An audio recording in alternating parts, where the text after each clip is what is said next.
नमस्कार, मैं अजय कुमार। चंडीगढ़ में हुई मेयर चुनाव की धांधली ने फिर से यह कहने पर मजबूर कर दिया है कि हमारी लोकतांत्रिक संस्थाएं सड़ती जा रही हैं। उनमें लगातार गिरावट साफ साफ देखी जा सकती है।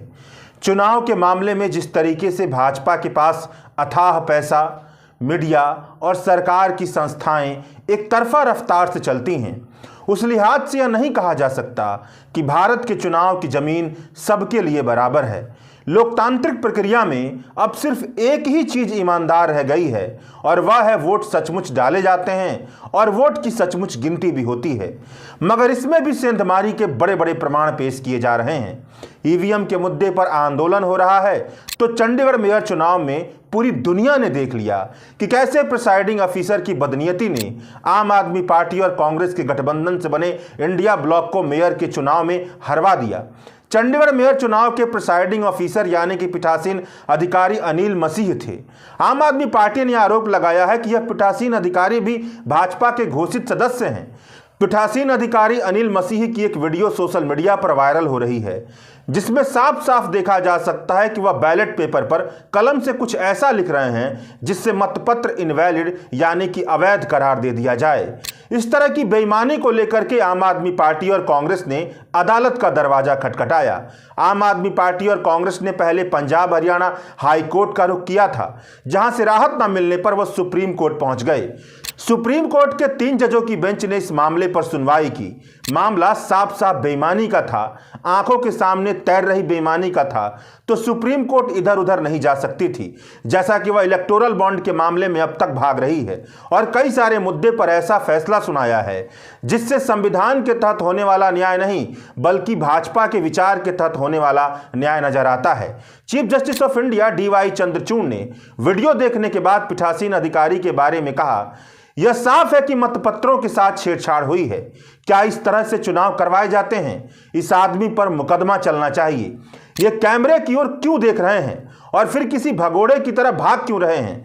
पीठासीन अधिकारी मतपत्र में बदलाव करते दिखे हैं। क्या एक रिटर्निंग ऑफिसर का ऐसा बर्ताव होना चाहिए? वो कैमरे की ओर देखते हैं और मतपत्रों के साथ छेड़छाड़ करते हैं। जिस मतपत्र के नीचे क्रॉस का निशान बना हुआ है उसे ट्रे में रख देते हैं और जिस मतपत्र के ऊपर क्रॉस बना हुआ है उसे ये बिगाड़ देते हैं और फिर कैमरे की ओर देखते हैं। इनसे बताइए कि सुप्रीम कोर्ट इन्हें देख रहा है। देश में स्थिरता बनाए रखने के लिए सबसे अहम शक्ति चुनाव प्रक्रिया की सूचिता की है। यह लोकतंत्र का मजाक है। जो हुआ है हम उससे हैरान हैं। हम लोकतंत्र की इस तरह से हत्या नहीं होने दे सकते। सुप्रीम कोर्ट ने आदेश दिया है कि अगली सुनवाई में पीठासीन अधिकारी भी उपस्थित रहेंगे और यह बताएंगे कि जो वह वीडियो में कर रहे थे वह क्या कर रहे थे, उन्होंने क्या किया है। दरअसल पूरा मामला यह है कि चंडीगढ़ 10 लाख से ज्यादा आबादी वाला शहर है, इसलिए नियम कानून के मुताबिक एक म्युनिसिपल कॉरपोरेशन है।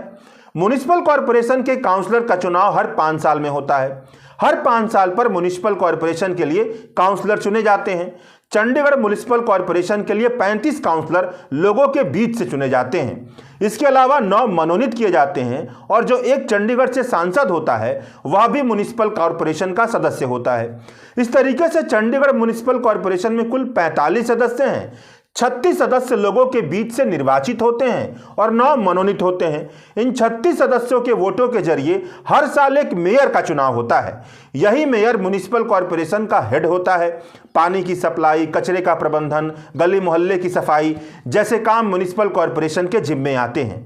चंडीगढ़ में जो 36 चुने हुए काउंसलर हैं उनमें से जिस पक्ष में बहुमत यानी कि 20 काउंसलर की वोटिंग होती है वह मेयर बन जाता है। चंडीगढ़ के 36 चुने हुए काउंसलर में से भाजपा के 15 काउंसलर हैं।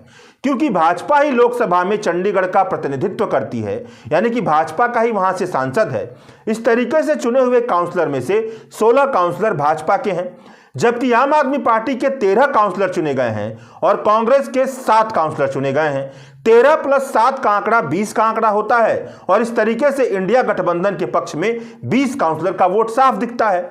आम आदमी पार्टी और कांग्रेस की माने तो इन 20 काउंसलरों ने वोट भी इंडिया गठबंधन को दिया था, मगर 8 वोटों को प्रिसाइडिंग ऑफिसर ने अमान्य, अवैध, इनवैलिड करार दे दिया। जिस तरीके से वोटों को इनवैलिड किया उसका वीडियो ही वायरल हो रहा है। उसके वीडियो पर ही सुप्रीम कोर्ट ने टिप्पणी की है। इस तरीके से चंडीगढ़ मेयर चुनाव में खुलेआम धांधली हुई और भाजपा ने चुनाव जीत लिया। इस चुनाव प्रक्रिया की धांधली पर प्रेस कॉन्फ्रेंस करते हुए आम आदमी पार्टी के नेता राघव चड्ढा ने कहा है कि चंडीगढ़ मेयर का चुनाव 18 जनवरी को होने वाला था, मगर इस दिन चुनाव नहीं हुआ। भाजपा ने प्रिसाइडिंग ऑफिसर को बीमार करवाकर अस्पताल में दाखिल करवा दिया।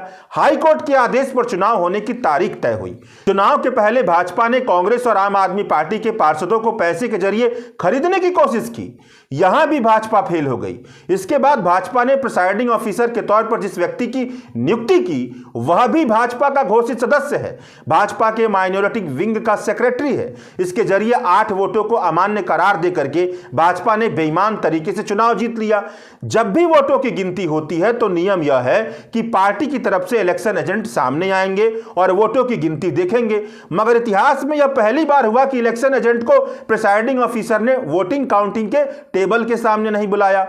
इतिहास में यह पहली बार हुआ है कि 8 वोटों को इनवैलिड करार दे दिया गया।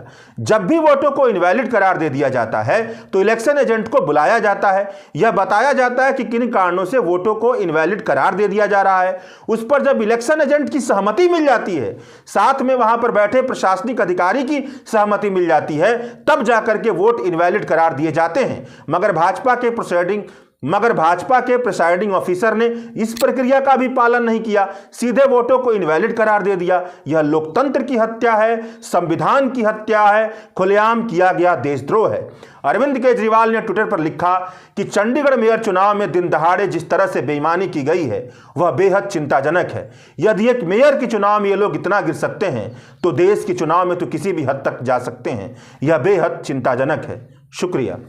द वायर के और वीडियोस देखने के लिए सब्सक्राइब करें और बेल आइकन पर क्लिक करें। स्वतंत्र पत्रकारिता की आर्थिक मदद करने के लिए डिस्क्रिप्शन में दिए गए लिंक पर जाएं और अपनी राशि चुनें।